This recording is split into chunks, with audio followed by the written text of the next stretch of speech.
वज़ीर आला पंजाब की दूसरे रोज भी सरसब्ज पंजाब प्रोग्राम के लिए महकमा ज़राअत के हुकाम के साथ मीटिंग।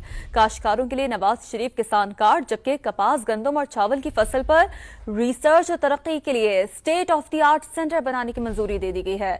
तफसीलात के लिए बात करेंगे नुमाइंदा समा अब्बास नकवी से। जी अब्बास नकवी, बताइए। जी देखिए, वज़ीर आला पंजाब मरियम नवाज ने किसानों की फलाह बहबूद और खुशहाली के लिए दूसरे रोज भी पंजाब ज़रिए इस्लाह के लिए खसूसी इजलास जो है आज ऐवान वज़ीर आला में हुआ, जिसमें पंजाब में पाकिस्तान की तारीख का सबसे बड़ा नवाज शरीफ किसान कार्ड प्रोजेक्ट जो है उसके आगाज के हवाले से उसकी मंजूरी दे दी गई है।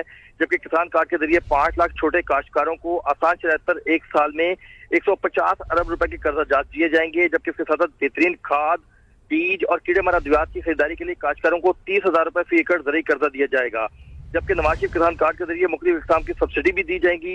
पंजाब भर में निजी शोबे के इश्तराक से मॉडल एग्रीकल्चर सेंटर्स बनाए जाएंगे और मॉडल एग्रीकल्चर सेंटर पर जदीद मशीनरी, ट्रेनिंग, पेस्टिसाइड, बीज और नुमाइशी प्लॉट जो है वो बनाए जाएंगे। जबकि इसके साथ मरियम नवाज का कहना था कि पहले फेज में हर जिले में एक मॉडल एग्रीकल्चर सेंटर बनेगा, काश्तकारों को जाली खाद अद्वियात से छुटकारा मिलेगा। उनका ये भी कहना था कि एग्रीकल्चर डिपार्टमेंट को हर फसल की पैदावार और डिमांड का मुकम्मल डाटा मुरतब करने की हिदायत कर दी गई है। जबकि कॉटन, गंदम और चावल की फसल पर रिसर्च और डेवलपमेंट के लिए state of the art excellent बनाने की भी मंजूरी दी गई है। सही, बहुत शुक्रिया अब्बास।